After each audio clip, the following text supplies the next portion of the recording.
시청자 여러분 안녕하십니까? BOA 모닝뉴스 시작합니다. 미국 뉴욕 맨해튼 중심가에 북한 김정은 국무위원장의 얼굴이 나오는 대형 광고 영상이 등장했습니다.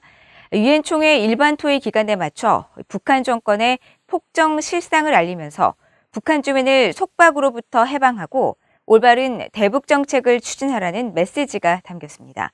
첫 소식 조상진 기자가 보도합니다. 미국 뉴욕 맨하튼의 중심가에 위치한 타임스퀘어에 북한 정권의 폭정을 고발하고 거짓 평화의 위험성을 경고하는 광고 영상이 등장했습니다. 문재인 대통령과 김정은 국무위원장의 포옹 장면과 태극기와 유엔기, 울부짖는 북한 주민들의 모습과 핵폭발 버섯구름 영상 등이 차례로 등장하고 북한 정권의 책임을 묻고 북한 주민을 해방하라는 문구가 나옵니다. 하와이에 본부를 둔 비영리 단체 원코리아 네트워크가 21일 정오부터 22일 밤 12시까지 뉴욕 타임스퀘어 5개 광고판에 36시간 동안 상영하는 이 광고는 문재인 대통령과 미국 의회에 전한다며 진정한 평화는 오직 진정한 자유로부터 올 수 있다는 메시지를 내걸었습니다. 또 미국 상하원 의회에 계류 중인 한반도 평화법안과 미북 이산가족 상봉법안은 북한과 중국을 이롭게 한다고 주장하면서 통과될 경우 궁극적으로 유엔 사령부를 해체하고 주한미군을 철수시킬 것이라고 주장하는 내용도 담겼습니다. 유엔 총회가 열리고 있는 뉴욕 타임스퀘어에 광고 영상을 올린 원코리아 네트워크의 이현승 워싱턴 지국장은 유엔 총회 일반 토의 시작에 맞춰 북한 정권의 의도를 조명하고 효과적인 대북 입법을 촉구하고자 영상을 기획 제작했다고 밝혔습니다. 미국 하원에서 한반도 평화법과 이산가족 상봉 재결합법이 발의되고 또 문재인 대통령도 뉴욕을 방문하면서 또 종전선언을 언급하기 때문에 저희가 종전선언과 한반도 평화라는 이 달콤한 말 속에 숨겨진 진실을 더 밝히고자 이 광고를 내게 되었습니다. 북한 노동당 39호실 산하 선박무역회사 부대표를 지내다 2014년 탈북해 2016년 미국에 정착한 이 지국장은 한반도 평화법안에 담긴 종전선언은 유엔군 사령부 해체와 주한미군 철수 논리에 악용될 수 있고 오토 원비어 사망 사건에 대한 규명과 처벌 없이 이루어지는 북한 여행금지 해제는 미국인들을 다시 위험에 빠뜨릴 수 있다고 비판했습니다. 또 이산가족 상봉법안도 북한 정권이 이산가족의 재결합을 가로막아온 장본인이라는 사실과 이산가족 상봉을 정치적, 경제적 목적으로 이용해왔다는 점을 명시하지 않았다면서 북한 내 이산가족들의 자유로운 여행과 방북 미국인들의 안전 보장도 요구하지 않는다는 점을 지적했습니다. 한반도 평화 그리고 종전선언, 영원한 평화 이 말들만 보게 되면은 그 명칭이 너무나도 아름다운 말들입니다. 그러나 문재인 대통령이나 또 북한 정권이 추구하는 그 평화는 사실은 북한 주민들이나 세계 평화의 어떤 평화적인 목적보다도 독재 정권을 유지하기 위한 속임수라고 말씀드릴 수 있습니다.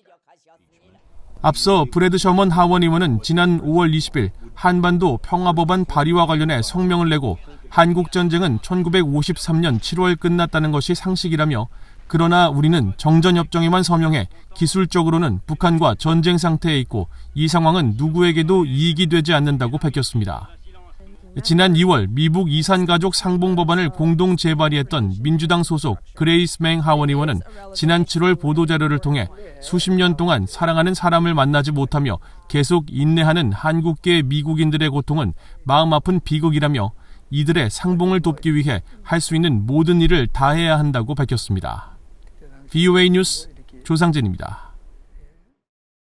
문재인 한국 대통령이 임기 중 마지막 유엔 총회 연설에서 한반도 종전선언을 또다시 제안한 데 대해 장기화하는 교착 국면에 상황 변화 조짐이 보이지 않아 실현 가능성이 의문이라고 한국 내 전문가들이 지적했습니다.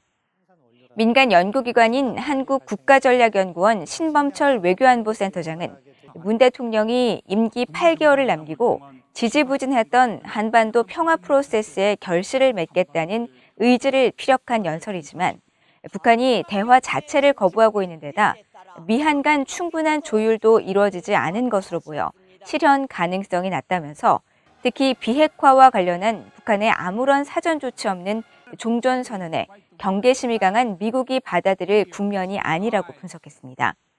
박원곤 이화여대 북한학과 교수는 북한도 이미 정치적 상징성만을 갖는 종전선언에 관심이 없다면서 미국 입장에서 북한이 최근 핵무력 강화 조치들을 노고라 하고 있는 상황에서 종전선언에 합의할 경우 나쁜 행동에 대한 보상이 된다는 점에서 수용하기 어려울 것이라고 예상했습니다.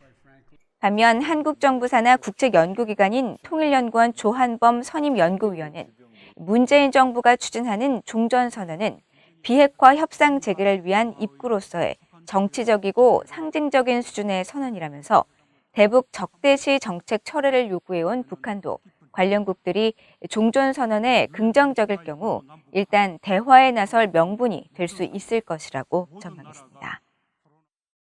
북한의 사이버 역량이 최근 몇 년 동안 증대됐으며 특히 금융기관에 위협을 제기하고 사이버 간첩 행위 위협도 높이고 있다고 미국 연방수사국 FBI 국장이 밝혔습니다. 또 북한 등 사이버 범죄 국가들이 지난 한 해 미국의 신종 코로나 바이러스 백신과 연구를 대상으로 사이버 작전을 이용해 왔다고 지적했습니다. 이조은 기자가 보도합니다. 크리스토퍼 레이 미국 연방수사국 FBI 국장은 21일 상원 국토안보위원회 청문회에 제출한 서면 보고서를 통해 북한의 최근 사이버 역량 증대에 우려를 나타냈습니다. 레이 국장은 북한의 사이버 역량이 최근 몇 년간 증대되는 양상을 보이고 있다면서 이 같은 역량 증대는 특히 금융기관에 위협을 제기하고 사이버 간첩 행위 위협도 높이고 있다고 지적했습니다. 레이 국장은 또 미국이 중국과 러시아, 이란, 북한 등을 지목하면서 이들 사이버 범죄와 국가들은 자신들이 위험에 빠지지 않고도 미국의 네트워크를 손상시키고 재산을 훔치며 중요한 사회 기반 시설을 위험에 빠뜨릴 수 있다고 믿고 있다고 밝혔습니다. 레이 국장은 특히 지난 한 해 동안 중국과 북한, 러시아가 미국의 신종 코로나 바이러스 백신과 연구를 표적으로 삼아 사이버 작전을 이용했고 미국은 이를 공개적으로 비난했다고 강조했습니다. 레이 국장은 지난해 9월 열린 하원 국토안보위원회 청문회에서도 북한 등의 사이버 위협이 점점 더 다양해지고 있다면서 FBI가 이들의 위협 대응에 초점을 맞추고 있다고 밝혔습니다. Turning to the cyber arena, we're focused on an increasingly diverse array of threats from our cyber adversaries, from state-sponsored cyber intrusions by nation-states like China, Russia, Iran, and North Korea, to sophisticated cyber criminals seeking to exploit technical vulnerabilities primarily for personal profit. 실제로 미국 정부는 정보 관련 기관이 합동으로 북한의 사이버 위협에 공동 대응하는 부처 합동주의보를 잇따라 발령하고 민간과의 협력을 통해 대응을 강조해왔습니다. 앞서 지난 2월 미국 연방수사국 FBI와 국토안보부 산하 사이버 안보 기반시설국, 재무부는 가상화폐를 노린 북한 해킹 조직 라자루스의 활동이 지속되고 있음을 경고하는 부처 합동주의보를 발표하고 라자루스가 개인뿐 아니라 가상화폐 거래소와 금융서비스 업체들을 대상으로 악성 소프트웨어를 유포해 가상화폐를 탈취하고 있다고 지적했습니다. 또 지난해 4월에도 부처 합동으로 사이버주의보를 발령하고 전 세계를 대상으로 북한의 악성 사이버 활동을 강조하며 이에 대응하기 위한 권고 조치를 발표했으며 같은 해 8월에는 북한 해킹 조직 비글보이즈가 현금 자동 입출금기 ATM을 활용한 금융 해킹을 재개하고 있다며 합동 경보를 발령하고 북한 정찰총국 산하 해킹 조직이 다수 국가은행에서 현금을 탈취하고 있다고 지적한 바 있습니다. VOA 뉴스 이조은입니다. 미국 재무부가 컴퓨터를 마비시킨 뒤 몸값을 요구하는 사이버 범죄 랜섬웨어에 대한 주의를 당부했습니다. 북한 당국이 배후로 알려진 해킹 조직 라자루스 등의 과거 범죄 사례를 소개하면서 피해자들의 몸값을 지불하는 것도 제재 대상이 될 수 있음을 경고했습니다. 함지아 기자가 보도합니다. 미국 재무부 해외자산통제실은 21일 사이버 랜섬웨어 공격을 경고하고 이에 대한 적절한 대처를 촉구하는 주의보를 발표했습니다. 지난해 10월 처음으로 랜섬웨어 공격과 관련해 주의보를 발표한 해외자산통제실은 이번에는 일부 내용을 보완한 겁니다. 랜섬웨어는 컴퓨터 시스템이나 내부 데이터에 대한 접근을 차단하기 위해 고안된 악성 소프트웨어의 일종으로 북한은 지난 몇 년간 여러 랜섬웨어 공격을 일으킨 해킹 조직들의 배후로 알려져 왔습니다. 특히 북한은 이번 보고서에도 주요 범죄 사례에 이름을 올렸는데 지난 2017년 5월 워너크라이 2.0으로 알려진 랜섬웨어가 최소 150개 나라의 30만 대 컴퓨터를 감염시켰으며 당시 공격은 북한의 지원을 받은 사이버 범죄 조직 라자루스 그룹과 연관돼 있다고 지적했습니다. 그러면서 해외자산통제실이 지난 2019년 9월 라자루스와 더불어 2개의 하위 조직인 블루노로프와 안다리엘 등 3곳을 특별지정 제재 대상으로 지정한 사실도 확인했습니다. 보고서는 또 해외자산통제실이 랜섬웨어 관련 활동을 실질적으로 지원하거나 후원 또는 재원과 물질, 기술을 지원하는 인물 등을 제재해왔고 앞으로도 그럴 것이라면서 북한 정찰총국 소속 해커이자 워너크라이 공격의 주범으로 알려진 박진혁과 전창혁, 김일 등 3명에 대한 미국 검찰의 기소를 사례로 들었습니다. 해외자산통제실의 이번 보고서는 제재 대상과 연관단체의 몸값을 지불하는 것도 국가안보 이익을 위협하는 행위며 이런 지불이 추가 제재의 위험성을 안고 있다고 강조했습니다. 신종 코로나 바이러스 대유행을 계기로 랜섬웨어 공격이 크게 늘면서 미국 정부는 다양한 대응책을 내놓고 있습니다. Today, as a part of our ongoing ransomware efforts, the Department of Homeland Security, Department of Justice, Treasury, and State announced new resources and initiatives to protect American businesses and communities from ransomware attacks. 이에 따라 미국 국무부는 악의적 사이버 활동에 대한 제보자에게 최대 $1,000,000를 보상하겠다는 계획을 발표했으며 법무부와 국토안보부는 랜섬웨어 대응을 위한 웹사이트를 개설해 지금도 운영하고 있습니다. BOE 뉴스 함자입니다. 미국과 일본, 한국 등이 참여하는 북태평양 해안경비대 포럼이 열려 영내 불법 해상 환적과 밀매 퇴치, 해상 보안 활동을 위한 공조 방안을 논의했다고 미국 인도태평양 사령부가 밝혔습니다.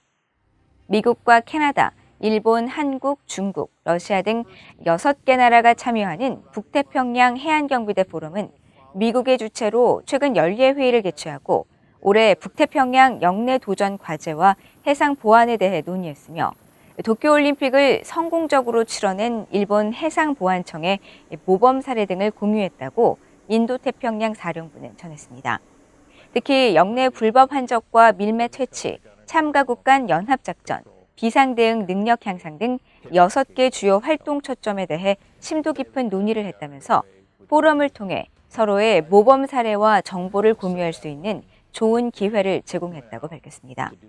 북태평양 해안경비대 포럼은 매년 2차례에 걸쳐 전문가와 각국 대표기관들이 참여하는 다자간 회의를 개최하고 있으며 내년에는 한국 측이 주최국으로서 회의를 주관하게 될 것이라고 미국 인도태평양 사령부는 밝혔습니다.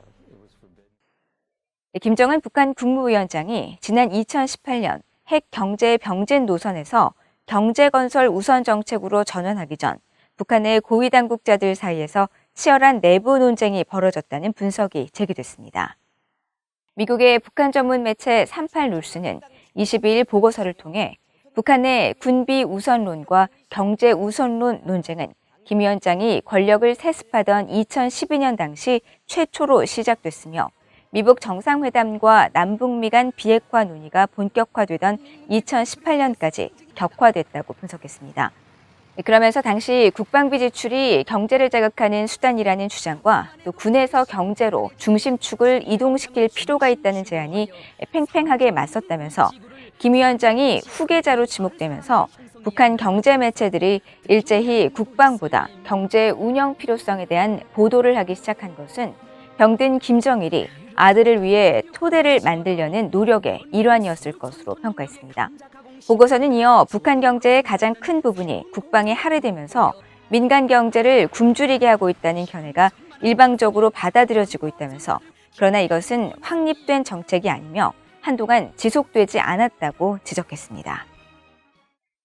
이상으로 BOA 모닝뉴스를 모두 마칩니다. 시청해주신 여러분 고맙습니다.